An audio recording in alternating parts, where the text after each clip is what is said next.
Wow, it's time for another show full of tips and ideas from the sales growth leadership expert, Dean Akers. Known for his experience in hyper-growing companies and creating cultures for high-performance teams, here's Dean.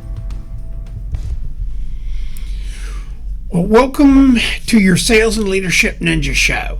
I'm your head ninja, Dean Akers, and every week I bring you a rant to stimulate your thinking in the realm of sales and or leadership.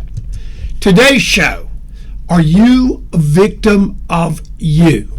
That's right, are you a victim of you? Times are unique these days.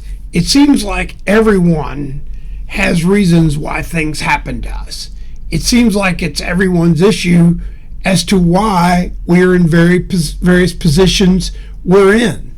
It's always like we're the victim.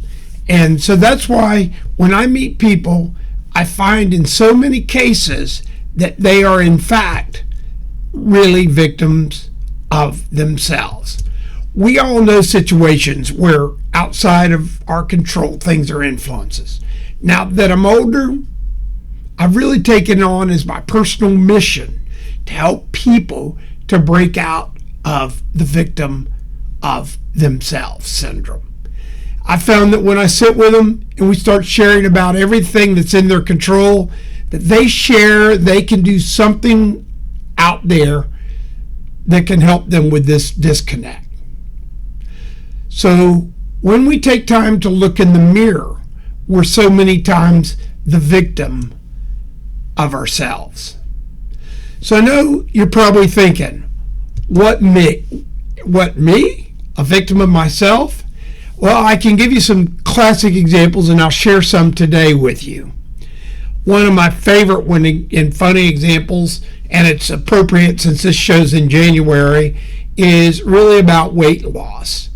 And I always get a chuckle because people talk about losing weight, blah, blah, blah, blah, blah.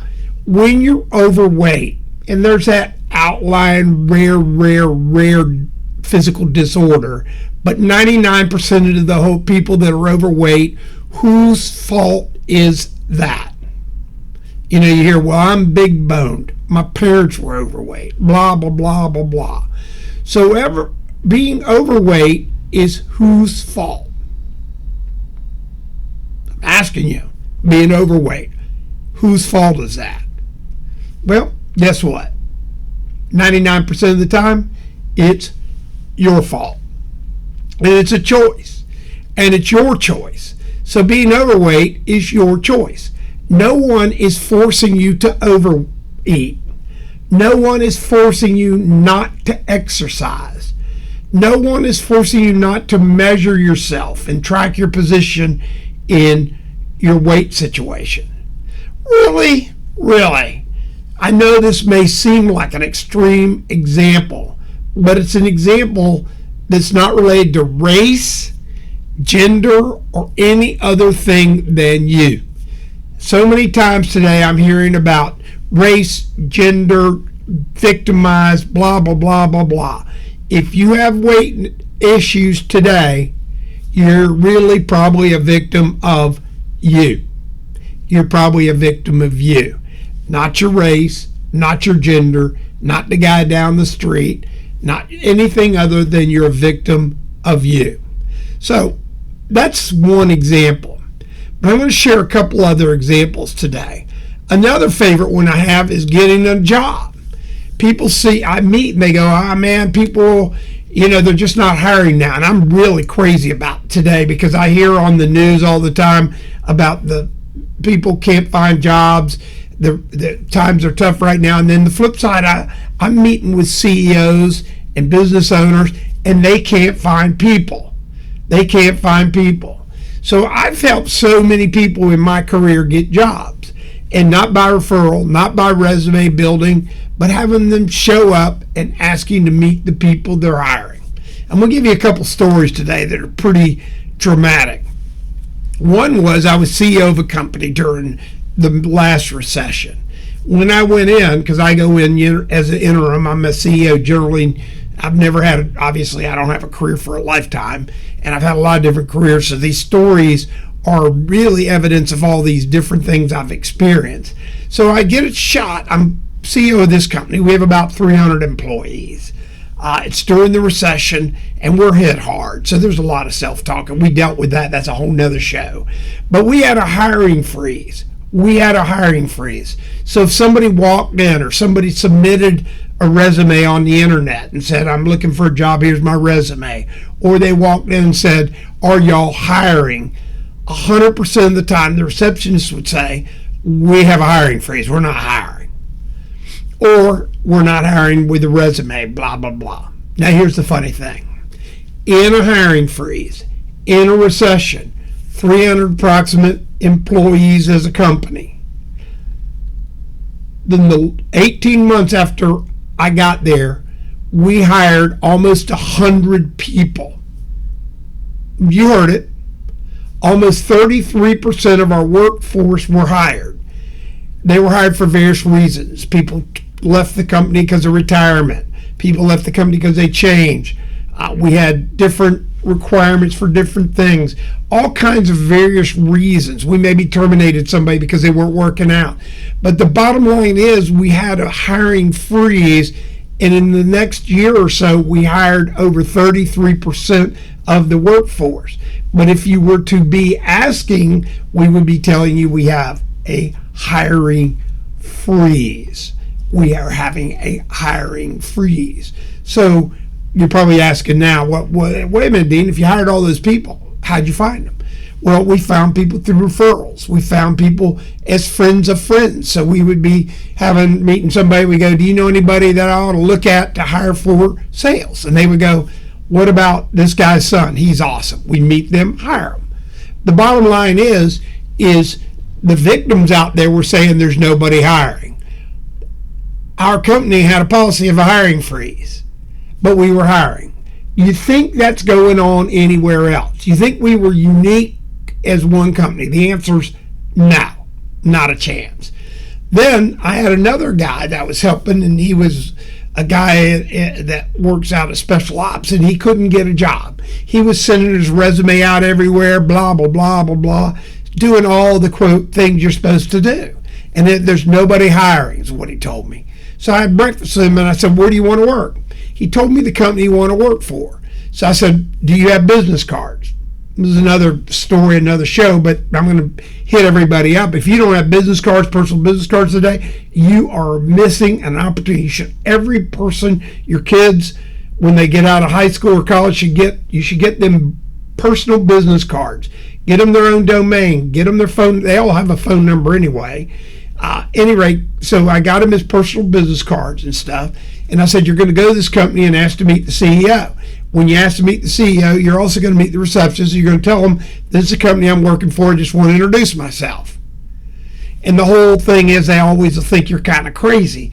But he hand wrote a note to the CEO after he didn't meet him, hand wrote a note to the receptionist saying, thank you. I look forward to meeting you when I join the company, blah, blah, blah, blah, blah. End of discussion. Guess what? The guy works for that company today, got the job. This was a 6-figure job. Didn't get it on a resume, didn't get it through an employment agency, got it by knowing that he was not going to be a victim of himself and go get it, and he went to do it. My stepson years ago, he was telling me there's no jobs out there, Dean, there's no jobs. I said, I'm going to make a deal with you. I'm going to pay you to look for a job. He goes, oh, okay.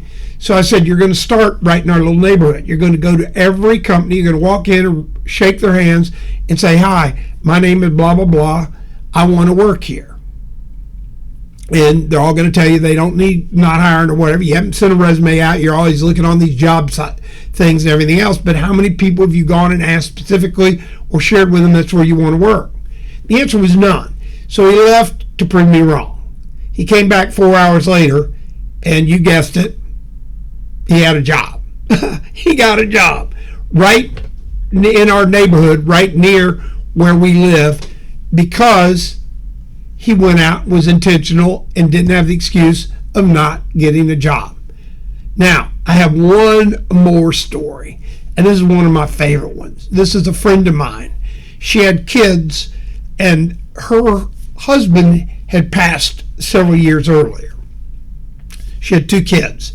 her kids were now getting of college age, and she didn't have the money. She had a job, she decent pay, but she didn't have the money to put them to college. So she didn't want them to have to take loans. And of course, everybody I hear, oh, there's no money, you got to take loans and everything.